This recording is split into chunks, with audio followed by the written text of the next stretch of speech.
നിങ്ങളോടല്ല ഉപ്പ, എന്റെ മുറിയിലേക്ക് വരരുതെന്ന് ഞാൻ പറഞ്ഞത്. എനിക്കത് ഇഷ്ടല്ലാന്നറിയൂലേ? ഒരു ചായക്കപ്പുമായി മുറിയിലേക്ക് വന്ന ഇബ്രാഹിമിന് നേരെ സമീർ അലറി. ആ ശബ്ദത്തിന്റെ കാഠിന്യത്തിൽ ചൂടുചായ അദ്ദേഹത്തിന്റെ വിരലുകളിൽ തുളുമ്പി വീണു.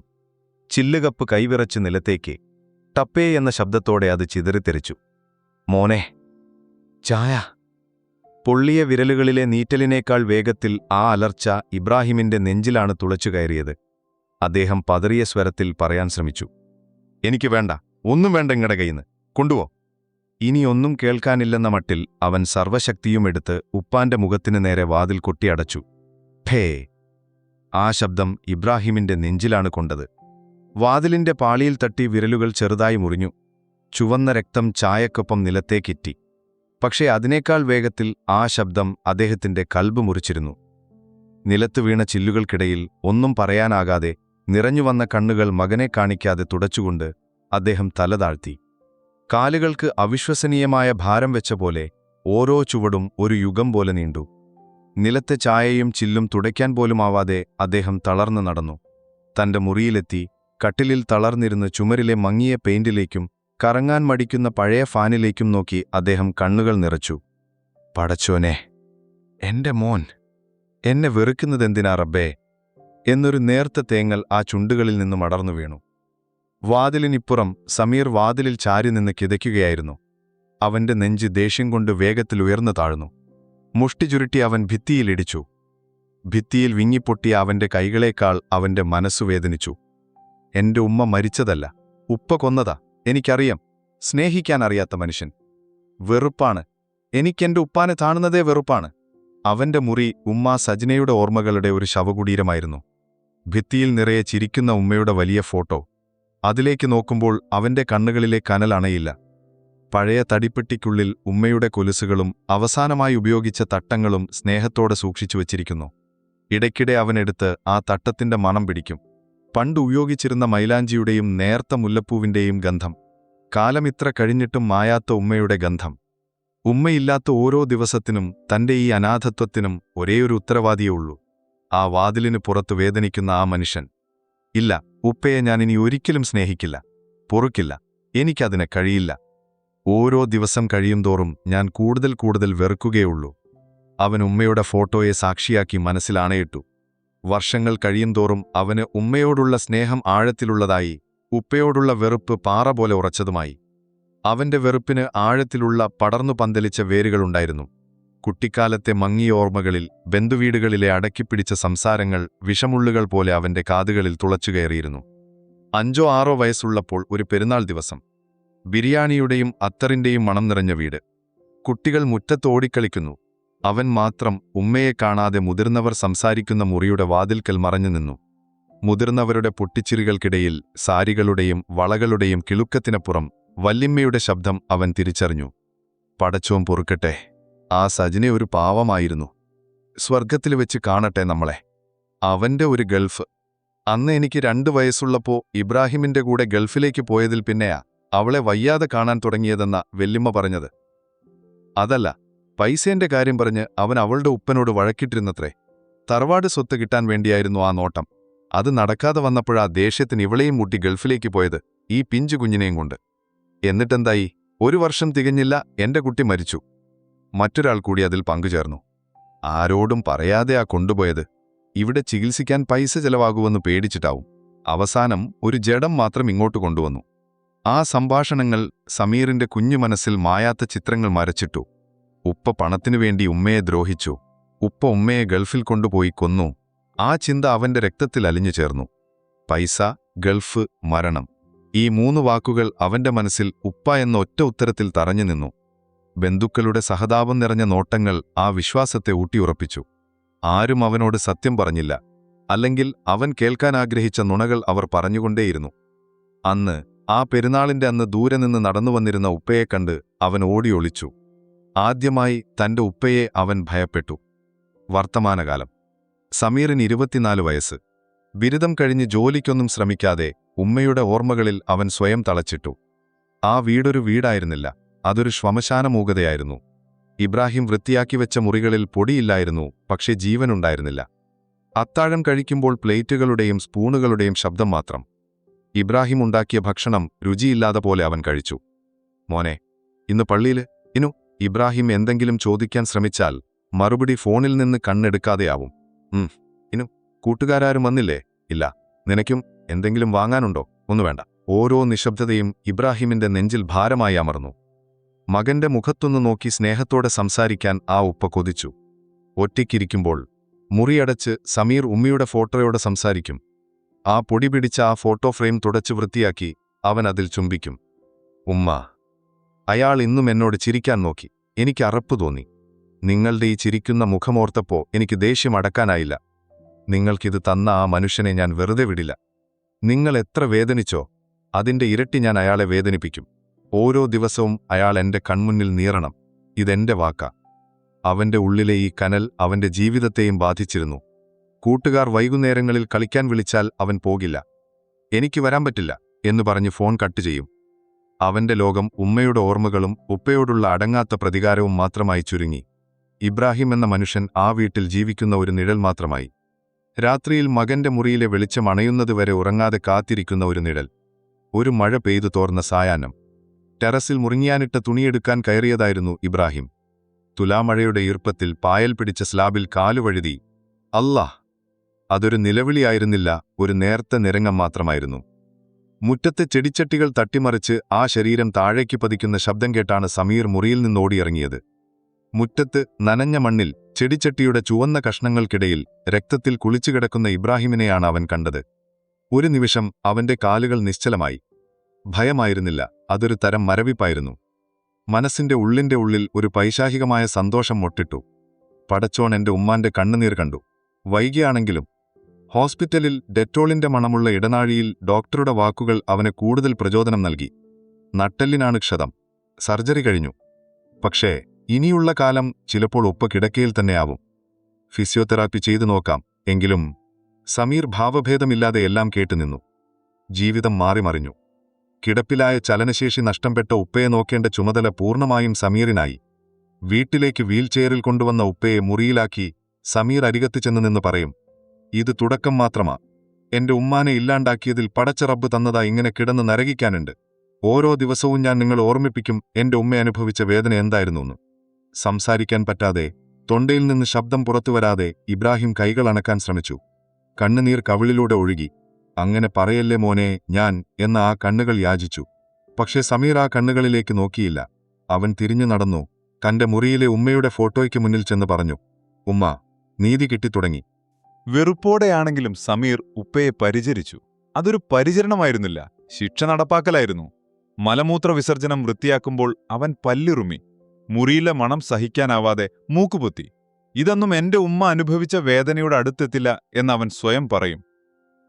ബെഡ്ഷീറ്റ് മാറ്റുമ്പോൾ വ്രണങ്ങൾ, ബെഡ്സോർ വൃത്തിയാക്കുമ്പോൾ, മരുന്നു കൊടുക്കുമ്പോൾ എല്ലാം അവന്റെ മുഖം ദേഷ്യം കൊണ്ട് വലിഞ്ഞു മുറുകിയിരിക്കും. അവൻ പരുഷമായി ഉപ്പയുടെ ശരീരം കൈകാര്യം ചെയ്തു. ഒന്ന് നേരെ കിടക്കെ. അവൻ അലറും. വേദന കൊണ്ട് ഇബ്രാഹിം കണ്ണുകൾ ഇറുക്കി അടയ്ക്കും. ഇടയ്ക്കിടയ്ക്ക് റൂമിലേക്ക് അവൻ എത്തിനോക്കും. ഉപ്പ അനങ്ങുന്നുണ്ടോ, ശ്വാസം വിടുന്നുണ്ടോ എന്ന്. മരിച്ചിട്ടില്ലെന്ന് ഉറപ്പുവരുത്താനല്ല, വേദനിക്കുന്നുണ്ടെന്ന് ഉറപ്പുവരുത്താൻ. തിരികെ തന്റെ മുറിയിലെത്തി വാതിലടച്ച് ഉമ്മാന്റെ ഫോട്ടോ നെഞ്ചോട് ചേർത്ത് അവൻ പൊട്ടിക്കരയുമായിരുന്നു. ഉമ്മ, എനിക്ക് പറ്റുന്നില്ല. എനിക്ക് അയാളെ തൊടാൻ അറപ്പ് തോന്നുന്നു. പക്ഷെ ഞാൻ സഹിക്കും. അയാൾക്ക് വേണ്ടിയല്ല, നിങ്ങൾക്ക് വേണ്ടി. ഇബ്രാഹിം എല്ലാം നിശബ്ദനായി സഹിച്ചു.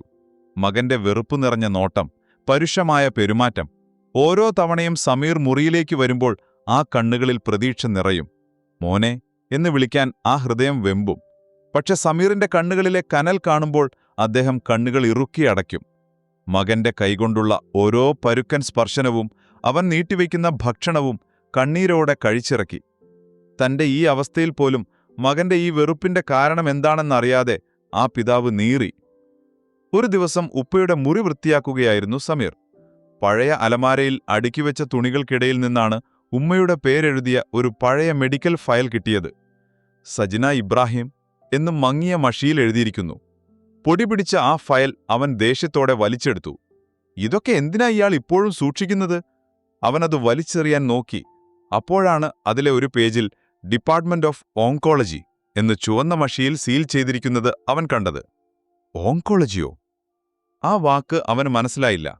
അവൻ ഫോണെടുത്ത് ആ വാക്ക് ഗൂഗിൾ ചെയ്തു. റിസൾട്ട് അവന്റെ നെഞ്ചിൽ തറച്ചു. ക്യാൻസർ ചികിത്സാ വിഭാഗം. അവന്റെ നെഞ്ചൊന്ന് കാളി. ഇതെങ്ങനെ? ഉമ്മയ്ക്ക് നെഞ്ചുവേദനയല്ലായിരുന്നോ? അതാണല്ലോ എല്ലാരും പറഞ്ഞത്. അവൻ ആ ഫയൽ ദേഷ്യത്തോടെ നിലത്തേക്ക് വലിച്ചെറിഞ്ഞു. എന്നെ തെറ്റിദ്ധരിപ്പിക്കാൻ ഉപ്പ പണ്ടുണ്ടാക്കി വെച്ചതാവും. കള്ളം, എല്ലാം നുണയാണ്. അവനത് വിശ്വസിക്കാൻ കൂട്ടാക്കിയില്ല. പക്ഷെ ആ വാക്ക് ഓങ്കോളജി അവന്റെ ഉറക്കം കെടുത്തി. അന്നു രാത്രി ഉറക്കത്തിൽ അവൻ ഉമ്മയെ സ്വപ്നം കണ്ടു. ക്ഷീണിതയായി, മുടി ഒരുപാട് കൊഴിഞ്ഞ്, പക്ഷെ അപ്പോഴും അവനെ നോക്കി ചിരിക്കാൻ ശ്രമിക്കുന്ന ഉമ്മ. അവൻ ഞെട്ടിയുണർന്നു, വിയർത്തൊലിച്ച് ഹൃദയം പടപടായി ഇടിച്ചു. അങ്ങനെയിരിക്കെയാണ് ഒരു രാത്രി ഉപ്പയ്ക്ക് മരുന്നു കൊടുക്കാൻ ചെന്നപ്പോൾ ഉപ്പയുടെ തലയിണയുടെ അടിയിൽ നിന്നും ഒരു പഴയ ഡയറി കണ്ടത്. അതിന്റെ തുകൽച്ചട്ട ദ്രവിച്ചു തുടങ്ങിയിരുന്നു. മരുന്നിന്റെ മയക്കത്തിൽ കണ്ണുനീരൊലിച്ചിറങ്ങി മയങ്ങിപ്പോയ ഉപ്പയെ ഉണർത്താതെ അവൻ ആ ഡയറി പതുക്കെ കയ്യിലെടുത്തു. സ്നേഹമെന്തെന്ന് ഇതുവരെ മുഖത്ത് ചാണാത്ത പരുക്കനായ ആ മനുഷ്യന്റെ കൈപ്പടയിൽ എഴുതിയ ഡയറി. വെറുപ്പോടെയാണെങ്കിലും ഓങ്കോളജി എന്ന വാക്കുണ്ടാക്കിയ കൗതുകം അവനെ പിടികൂട്ടി. എന്തായിരിക്കും ഇതിൽ? ഉമ്മയെ കൊന്നതിന്റെ കുറ്റസമ്മതമോ? ഒരു പൈശാചികമായ കൗതുകത്തോടെ അവനത് തന്റെ മുറിയിലേക്ക് കൊണ്ടുപോയി. അവൻ ആകാംക്ഷയോടെ, എന്നാൽ അർഹിക്കാത്ത ഒരു പുച്ഛത്തോടെ അത് തുറന്നുനോക്കി.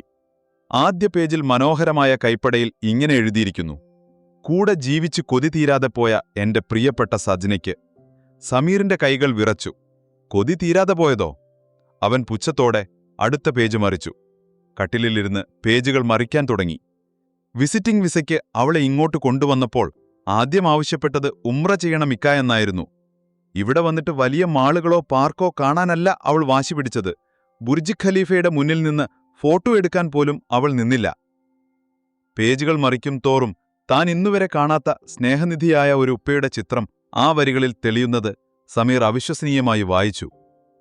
വിവാഹം ശേഷം സജ്നയ്ക്ക് പറയത്തക്ക ആഗ്രഹങ്ങളൊന്നും വേണ്ടിയിരുന്നില്ല. വിശ്വസിച്ച് കൈപിടിച്ച എന്റെ കയ്യിലെ ചൂടിലൊട്ടി ഇരിക്കുന്നൊരു പാവമായിരുന്നു അവൾ. വല്യമ്മയുടെ കൂടെ നന്നേ ചെറുപ്പം മുതൽ വളർന്നു വന്നതിനാലാകണം അവളുടെ അതപോടെയുള്ള പെരുമാറ്റങ്ങൾ എന്നെ വല്ലാതെ ആകർഷിച്ചത്. കല്യാണം കഴിഞ്ഞപ്പോൾ എന്റെ ഫ്രണ്ട്സ് അവരുടെ വൈഫിനെയും കൂട്ടി ഹണിമൂൺ പോകാൻ വിളിച്ചപ്പോൾ മലേഷ്യയോ സിംഗപ്പൂരോ ആയിക്കോട്ടെ ഇക്ക, പക്ഷെ ഞാനില്ല എന്ന് പറഞ്ഞപ്പോൾ ആദ്യമൊന്ന് എനിക്ക് ദേഷ്യം വന്നു. നീ ഇങ്ങനെ ഒരു അറുപഴഞ്ചത്തി ആവല്ലാട്ടോ സജന എന്ന് ഞാൻ വഴക്കു പറഞ്ഞു. അതല്ല ഇക്ക, എനിക്കൊരു വലിയ ആഗ്രഹമുണ്ട്. ഇക്ക അത് സാധിച്ചു തരുമെങ്കിൽ ഈ പൈസ നമുക്ക് അതിനെടുക്കാം. എന്താ പറ? എനിക്ക് ഈ നാട് ചുറ്റാനൊന്നും ഇഷ്ടം ഞാഞ്ഞിട്ടല്ല ഇക്ക. ആ പൈസ കൂടിയുണ്ടെങ്കിൽ കൂട്ടിവെച്ച് നമുക്ക് രണ്ടാൾക്കും കൂടി ഉംറയ്ക്ക് പോയാലോ ഇക്ക, പടച്ചോന്റെ വീട് കാണാൻ. അതു പറഞ്ഞപ്പോൾ അവളുടെ മുഖം 1000 പൂർണ്ണചന്ദ്രന്മാർ ഒന്നിച്ചുദിച്ച പോലെ പ്രകാശിച്ചു. എന്റെ ഖൽബിൽ ഒരു പേമാരി പെയ്തിറങ്ങി. ഞാൻ ചെയ്ത തെറ്റോർത്ത് എനിക്ക് എന്നോട് തന്നെ ദേഷ്യം തോന്നി. ഞാൻ അവളെ നെഞ്ചോട് ചേർത്തുവെച്ച് ചോദിച്ചു, അത്രയ്ക്കും ആഗ്രഹമുണ്ടോ സജന നിനക്ക്? അവൾ എന്റെ നെഞ്ചിൽ മുഖമൊളിപ്പിച്ച് സന്തോഷത്തോടെ മൂളി. 10 മണിക്കൂറോളം യാത്ര കഴിഞ്ഞ് ബസ് മക്കാ മണൽത്തരിയിലെത്തി.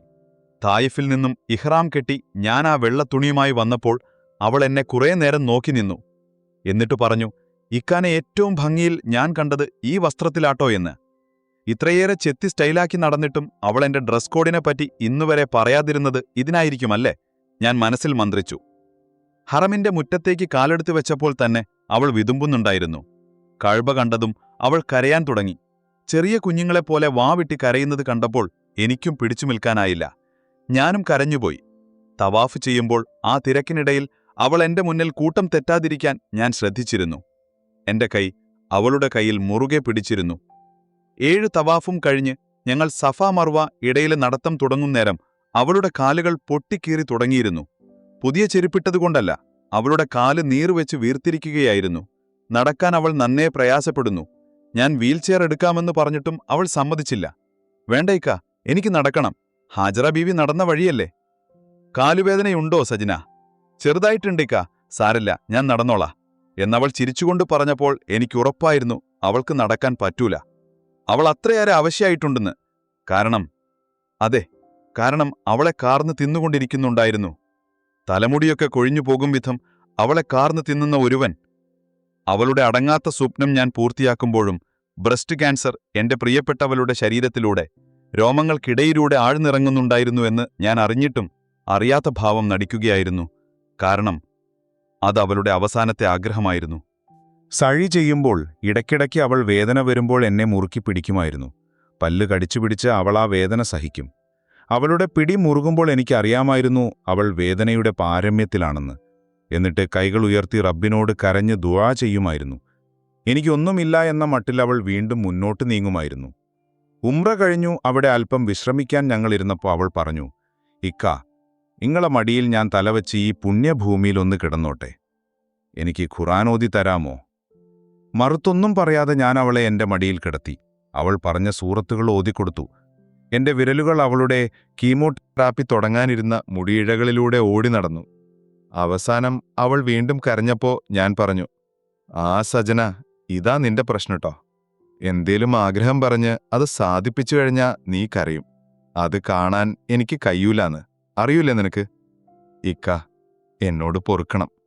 ഞാൻ കാരണം ഇക്കാൻ്റെ ലൈഫ് കൂടി ഇല്ലാണ്ടായതിൽ, ഞാൻ ഈ അസുഖം ആരോടും പറയാതെ നിന്നതിൽ, ഓരോ നിമിഷവും കാർന്നു തിന്നുന്ന മരണത്തിൻ്റെ മാലാഖയുമായി ഞാൻ പിണങ്ങിയതിൽ, എനിക്ക് വേദന വരുമ്പോൾ ഞാൻ ഇക്കാനോട് ദേഷ്യപ്പെട്ടതിൽ, എല്ലാത്തിനും പൊറുക്കണം.